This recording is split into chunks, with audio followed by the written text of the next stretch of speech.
एक बार की बात है, बुद्ध उपदेश दे रहे थे। उपदेश पूरा होने के बाद सब लोग जाने लगे। तभी बुद्ध ने देखा एक व्यक्ति कोने में बैठा हुआ है। बुद्ध उसके पास गए और कहा कि क्या हुआ, आप दुखी क्यों हो? व्यक्ति ने कहा, आप बहुत अच्छा उपदेश देते हो जिसे सुन लोगों का मन शांत हो जाता है, लेकिन मेरा मन अब भी बेचैन है, शांत नहीं हुआ। बुद्ध मुस्कुराए और बोले, इस दुनिया में किसी के मन को शांति नहीं है। कुछ लोग सोचते हैं कि उन्हें शांति मिल गई है। वह भूल जाते हैं कि जो शांति आज उन्हें मिली है कल उनसे छीन ली जाएगी और फिर वो अशांत हो जाएंगे। और कुछ लोग जिनके पास शांति है वह आगे का सोचकर अशांत हो जाते हैं कि ये शांति चली जाएगी। तुम किस बात से अशांत हो? व्यक्ति ने कहा, हे बुद्ध, मुझे एक गंभीर रोग है। वैद्य ने कहा है कि मेरे पास केवल 7 महीने हैं, जिनमें से 3 महीने खत्म हो चुके हैं। मेरे बाद मेरे माता पिता, बीवी बच्चों का क्या होगा? ये बात मुझे शांत रहने नहीं देती। बुद्ध ने कहा, क्या तुम इसी बात से परेशान हो? व्यक्ति ने कहा, नहीं, सच तो ये है कि मैं अभी मरना नहीं चाहता। मेरे अंदर मौत का डर बैठ गया है। बुद्ध ने कहा, मरना तो एक ना एक दिन सबको ही है, ये बात सब जानते हैं। मृत्यु को कोई नहीं चाहता। बहुतों को तो ये भी नहीं पता कि उनकी मृत्यु कब होगी। तुम्हें तो उसका पता भी है, और ठीक से तुम भी अभी नहीं जानते कि तुम्हारी मृत्यु कब होगी। क्या तुम्हें पता है कि तुम कल का सूरज देख पाओगे? व्यक्ति ने कहा, नहीं, मुझे नहीं मालूम। इस पर बुद्ध कहते हैं, अगर तुम्हें तुम्हारी बीमारी के बारे में नहीं पता होता तो तुम अपना जीवन खुशी से जीते ना। तो अब भी वही करो, आगे का मत सोचो, अपने आज को भरपूर जियो। खुशी से जो जीवन शेष है उसे जियो, जो मिल रहा है उसे स्वीकार करो। व्यक्ति बोला, अभी तो मैं केवल 35 वर्ष का हूँ। मैंने अपना जीवन ठीक से देखा तक नहीं। मैं अभी कैसे मृत्यु को प्राप्त हो सकता हूँ? बुद्ध ने कहा, क्या तुम्हें याद है कि तुमने ये 35 वर्ष कैसे निकाले? कब ये समय बीत गया? नहीं ना, तुम्हें कुछ खास पल ही याद होंगे। एक एक दिन तुम्हें भी मालूम नहीं होगा तुमने कैसे जिया, क्योंकि तुमने अपना जीवन होश पूर्वक कभी जिया ही नहीं। अगर तुमने अपना जीवन होश में जिया होता तो ये 35 वर्ष तुम्हारे लिए 35,000 वर्ष के बराबर होता और प्रत्येक दिन तुम खुशी से जीते। लेकिन तुमने सारा समय नष्ट कर दिया और अब मृत्यु के समय भाग रहे हो।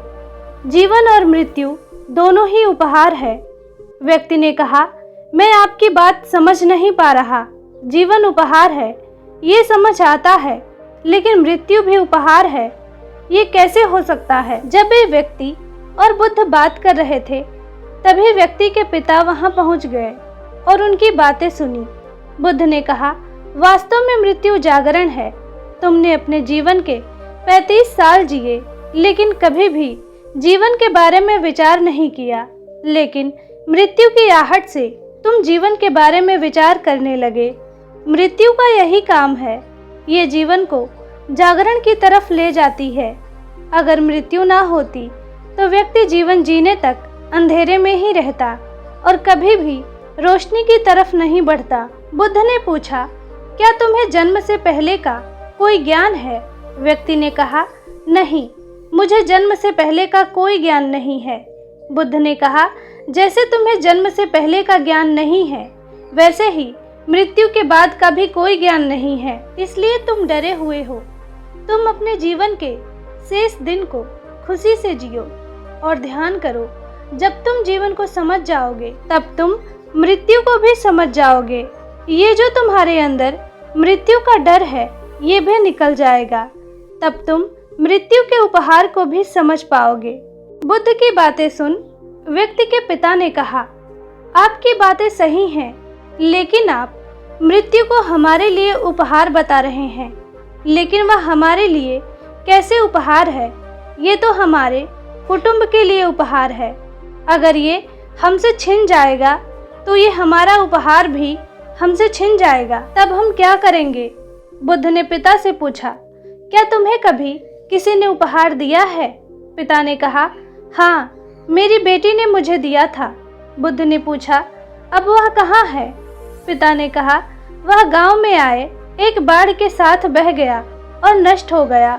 इस पर बुद्ध ने कहा, तो क्या इससे तुम्हारे बेटी के प्रति तुम्हारा प्रेम कम हो गया? पिता ने कहा, नहीं, वह क्षण मुझे आज भी याद है जब मेरी बेटी ने मुझे वह उपहार दिया था। वह उपहार मैं कभी नहीं भूल सकता। वह उपहार मेरी पुत्री ने मुझे पहली बार दिया था। वह हमेशा मुझे याद रहेगा। बुद्ध ने कहा, ठीक उसी प्रकार तुम्हारा बेटा भी तुम्हारे साथ रहेगा उसके जाने के बाद। आपने कितना जिया ये मायने नहीं रखता।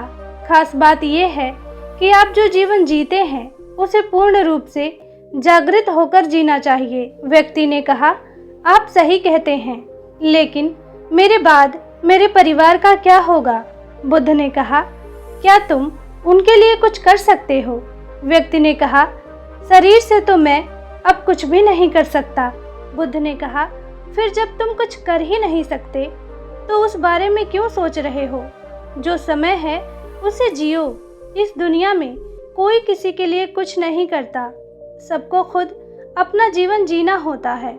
हमें बस ऐसा भ्रम होता है कि हम कुछ उनके लिए कर रहे हैं, लेकिन हम कुछ भी उनके लिए नहीं करते, खुद के लिए करते हैं। अगर आज तुम अपने परिवार के लिए जमीन जायदाद इकट्ठा कर रहे हो तो ये तुम उनके लिए नहीं, अपने लिए कर रहे हो।